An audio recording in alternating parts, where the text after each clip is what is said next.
Bienvenidos a Negociando en Crisis. Adentrémonos al ojo de la tormenta. Prepárate, ajusta tu estrategia y mantén la cabeza fría, porque hoy aprendemos a ganar cuando el tablero está en tu contra. Bienvenidos y bienvenidas a un nuevo episodio de Negociando en Crisis, el espacio donde aprendemos a organizarnos y actuar con antelación antes de que surja cualquier inconveniente. Les saluda Kendra Pico. Y por acá Nico Andino, y hoy vamos a hablar de un tema súper importante: cómo se construye y se comunica el riesgo. Y para eso tenemos a dos invitadas de lujo, Irma Estrella y Liz Guarán. ¿Cómo han estado, chicas? Muchas gracias, chicos, es un placer estar aquí y bueno, el día de hoy me siento bastante feliz por poder compartir algunos conocimientos con ustedes. Sí vieron el fútbol. Vieron que perdió Ecuador. Sí, qué pena, la verdad. Qué decepción. ¿No? Pero bueno, también se felicitó a los padres. ¿Qué tal les fue en el festejo? Uy, por mi parte les cuento que me pasó una tragedia porque me caí y bueno, ahorita estoy con un dolor de pierna, pero aquí estamos. Eso es, listos para dar conocimiento. Exacto. Sí. Bueno, hoy día vamos a hablar sobre esos conceptos que son muy complicados o son muy lejanos que dicen los libros y vamos a ver cómo se aplican hasta el día de hoy. Muy bien, chicos, el tema de hoy suena muy interesante y para ya entrar en materia, a ver, nosotros conocemos que los desastres se originan en la naturaleza, ¿verdad? Pero nosotros también tenemos responsabilidad aquí, porque si ya sabemos que algo se va a presentar, nosotros debemos estar preparados para cualquier situación. Y esto, chicas, ¿cómo debe ocurrir? Mira, Kendra, para esto existe una fórmula que todos deberíamos memorizar y es: el riesgo es igual a la vulnerabilidad multiplicada por la amenaza y todo esto dividido para nuestra capacidad de respuesta. Una fórmula, a ver. Explícanos ¿Matemáticas? mejor. ¿En matemáticas? ¿Cómo? Explíquenos. Bueno, yo les voy a explicar. Puedes imaginar, por ejemplo, una tormenta o más que todo un terremoto. Esa es la amenaza porque sale fuera de nuestras manos, no podemos controlarlos. Y ahora piensa en dos barrios. El uno es llano, tienes la casa de concreto estructurada, y mientras que la otra está en un río o se está inundando. Y entonces la casa es de madera. ¿Cuál tiene más vulnerabilidad? La de madera. Ajá, claro. Exactamente. Entonces su vulnerabilidad es altísima físicamente. Ajá. Exacto, el desastre ocurre cuando esa amenaza choca con esa vulnerabilidad. Por ejemplo, si el barrio o el gobierno no brindan esa capacidad de respuesta, es decir, alarmas, alertas o recursos, el riesgo se convierte en una catástrofe. El riesgo es en el fondo una probabilidad de que algo malo pase porque no estamos listos o porque no estamos preparados. Entonces, las amenazas es qué tan expuestos estamos al peligro, o sea, a la vulnerabilidad que tenemos nosotros. Pero me parece que hay diferentes tipos de amenazas, ¿o no? Sí, de hecho sí. No todo viene sobre la madre naturaleza, solo hay los naturales, hay tres. Entonces, primero son los naturales, que están fuera de nuestras manos, no podemos hacerlos nada, y las otras son las antrópicas, que esto es 100% responsables de nosotras. Es decir que, por ejemplo, los laboratorios químicos, los experimentos que se explotan, o por ejemplo, un accidente químico ya es parte de nuestra. Chicas, ustedes mencionan que hay 3 tipos de amenaza, ¿verdad? ¿Cuál sería la tercera? Así es, Kendra. Existen también las socionaturales, que son fenómenos de la naturaleza, donde aquí el hombre mete la mano literalmente para empeorar todo. Entonces, bueno, para esto les daré un ejemplo. Una lluvia fuerte puede provocar un deslave de tierra porque previamente hubo una deforestación para aquí hacer agricultura. O cuando pasa lo que es la minería ilegal, por lo general se destruye lo que es el suelo, ¿no? Entonces aquí cuando llueve hace que toda esa tierra se caiga por completo y bueno, vaya arrasando con todo. Claro, sí. Wow. Pero, a ver, en este sentido nosotros estamos hablando de las vulnerabilidades. Estrellita, tú nos mencionabas que en el ejemplo que nos diste, el material con el que estaba hecha las casas influye bastante en cómo nosotros percibimos las amenazas. ¿De qué manera ocurre eso? No solo existen factores, por ejemplo, solo los de físicos, sino hay vulnerabilidades económicas. Entonces, por ejemplo, una persona pobre o de bajos recursos, ellos no van a buscar una casa que es caro, sino lugares donde están en riesgo o en peligro. Y, por ejemplo, en una ladera y todo eso, entonces ellos harían se ponen en riesgo su integridad también. Pero esto se debe al factor económico. Ajá, el factor económico. Y de ahí la que más es muy interesante, la verdad, es la vulnerabilidad educativa y cultural. Bueno, chicas, y en este ámbito que mencionas de la educación y lo cultural, ¿cómo funciona esa vulnerabilidad? Bueno, Nico, imagina que vives en una zona de sismos, pero por lo general el municipio o la escuela no te han enseñado cómo prevenir todo esto, ni siquiera te han enseñado cómo evacuar, ni nada. Entonces, tienes como que la información en cero. Y aquí esa falta de educación hace que posiblemente ocurra una catástrofe, porque no estás preparado para enfrentar esta situación. No sabemos qué protocolos seguir ante, no sé. De cualquier situación de riesgo. Ante cualquier situación. Pero entonces, esto es una realidad muy compleja que tenemos que analizarla a profundidad. Para esto vamos a una pequeña pausa comercial para seguir tratando de este tema súper importante. No se despeguen, que al volver entramos de lleno con la percepción social del riesgo. Ya volvemos. Inicio de espacio publicitario.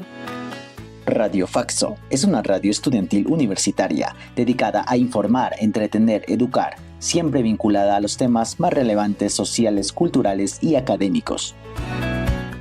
Somos una radio de voces diversas, un espacio donde las ideas fluyen, la creatividad sale a la luz y donde se construyen contenidos con responsabilidad social. Fin de espacio publicitario.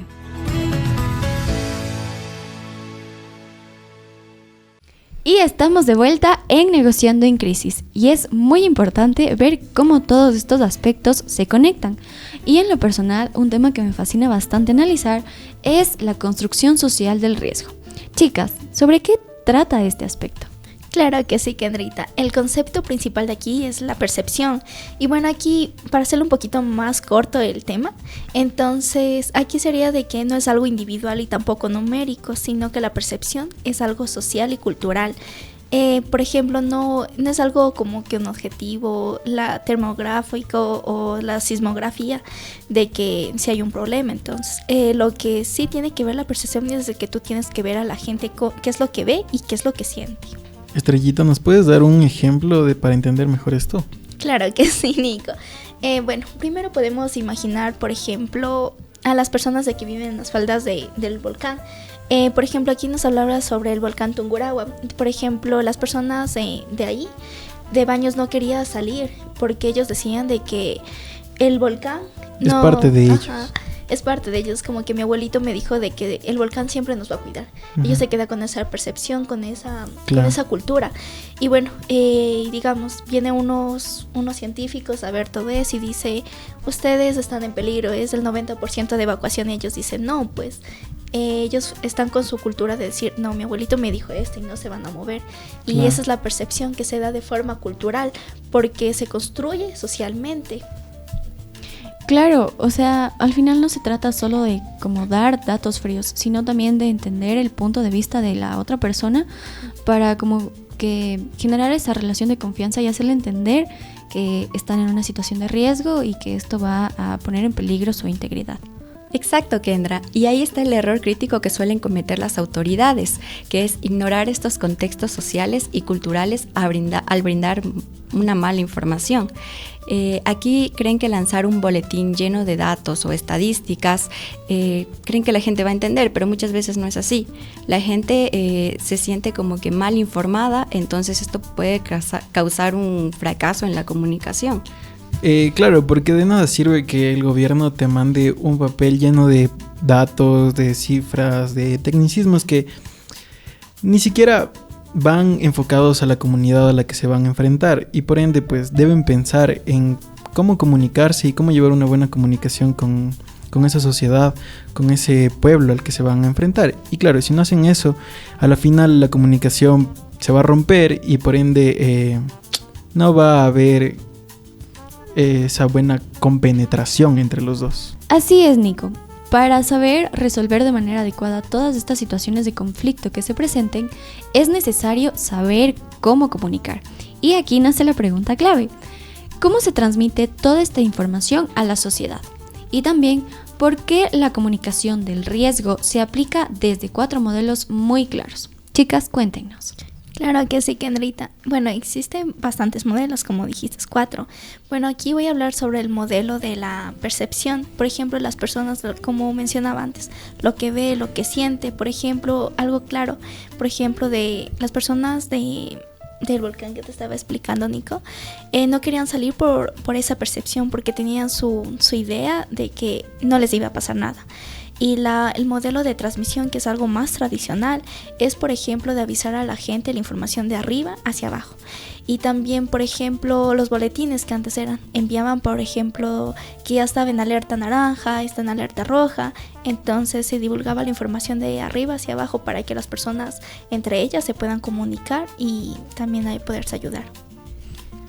Claro, para que, como otra herramienta de comunicación, que se apoyen entre todos para que se comunique la información de una manera más pronta y ya se asimile la situación que está sucediendo. Y bueno, Liz, cuéntanos acerca de los otros 2 modelos que quedan pendientes. Claro, chicos, el tercer modelo es el de actuación, pensado para mover a la comunidad a reaccionar. Por ejemplo, en el Tungurahua esto se vio con los simulacros y las rutas de evacuación para saber exactamente hacia dónde correr. Claro. Y como último modelo tenemos el modelo de interacción. Aquí, este es un diálogo continuo donde autoridades y vecinos colaboran para compartirse datos o conocer más de lo que está pasando. Por ejemplo, en las vigías del Tungurahua. Aquí estos eran los propios comuneros reportando por radio a los científicos sobre lo que veían y lo que estaba pasando. Entonces, bastante interesante. Es importante que exista este trabajo colaborativo, tanto de la autoridad como de la comunidad, para que existan acuerdos y de este modo todas las personas estén a salvo. A ver, chicas, queda clarísimo. En síntesis, debemos identificar la percepción, asegurar la transmisión, motivar a la actuación y consolidar la interacción. Al final, ante un peligro, lo que más le preocupa a la gente es la incertidumbre y no saber lo que está pasando. Por ello, debemos tener una comunicación efectiva para llegar de manera adecuada a las comunidades. Y bueno, chicos, tenemos a nuestra corresponsal en exteriores, Melissa Romero. Te escuchamos, Meli.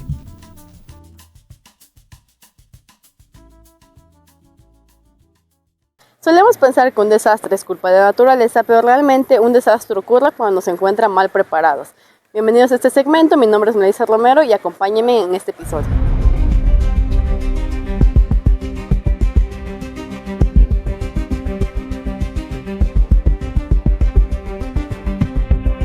Caminamos por las calles pensando que la seguridad es algo que siempre vamos a tener, pero es todo lo contrario, ya que nos podemos encontrar con lluvias, con deslaves, con cambios climáticos que alteran nuestro diario vivir y nuestra cotidianidad. Es por eso que nosotros entendemos que los desastres no son naturales, sino es algo que se construye socialmente.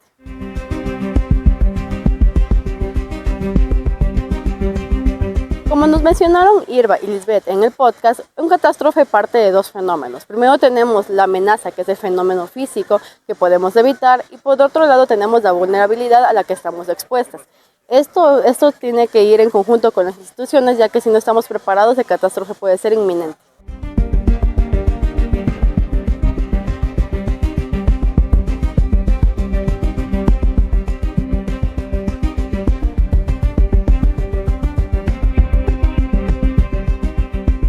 El peligro aumenta cuando el ser humano interviene. Es lo que los chicos llaman en el podcast desastres socios naturales. Por ejemplo, si una fuerte lluvia provoca un deslave, esto previamente destruimos la vegetación de un cerro que puede existir.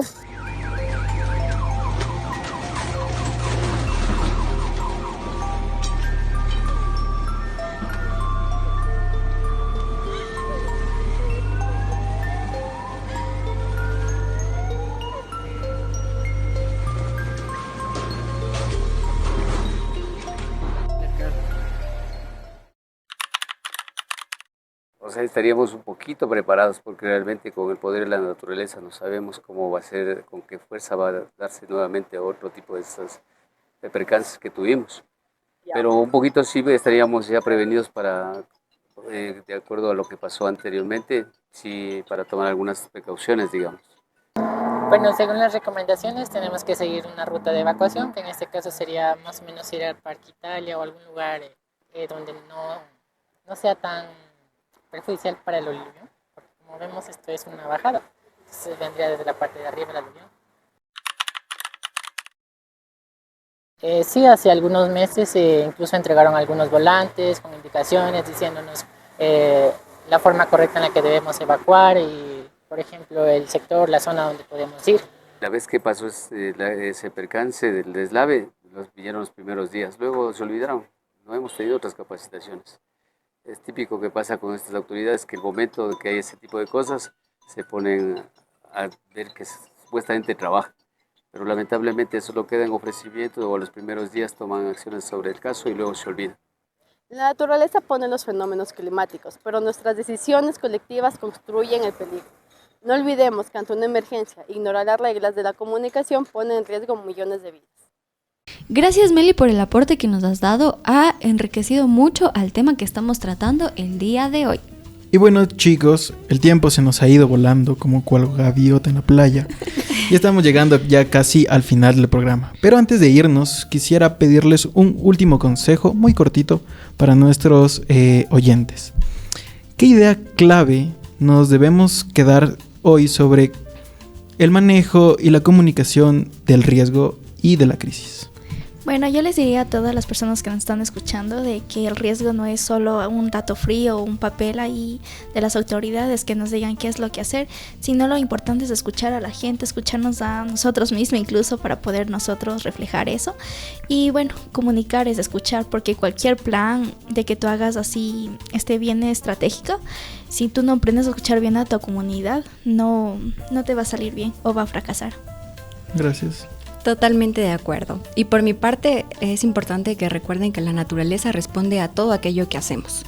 Si seguimos empeorando el entorno con la minería ilegal o la deforestación, esto va a tener consecuencias muy graves. Y bueno, también recordarles que tenemos que trabajar en conjunto, tanto autoridades, ciudadanos y científicos, para tener una mejor comunicación y evitar el riesgo. Y bueno, chicas, muchísimas gracias por toda la información que compartieron con nosotros del día de hoy y también por los consejos que nos han brindado. Hemos llegado al final de nuestro episodio. Ha sido muy interesante y una vez más, gracias a ustedes por sintonizarnos. Nico, Andino. Recuerden suscribirse a nuestro canal, dejar en la cajita de comentarios qué les pareció el programa, qué les gustó de esta charla tan interactiva. Y si pues a alguien creen que les sirva, compártanlo y nos estaremos viendo en otra oportunidad. Esto fue Negociando en Crisis. Esto fue Negociando en Crisis. No te quedes con la teoría, ve allá afuera y ponle práctica. Si este episodio te dio la claridad que necesitabas, compártelo con ese socio, socia, amigo o amiga.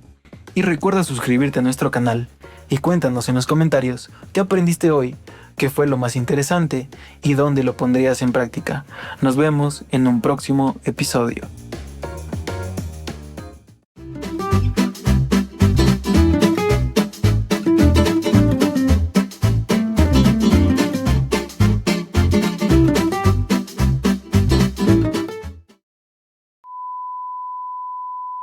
Chicas, y una pregunta, ¿cómo funciona esa vulnerabilidad?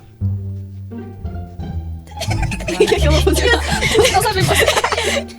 Y así queda clarísimo esta idea, que es identificar la persona.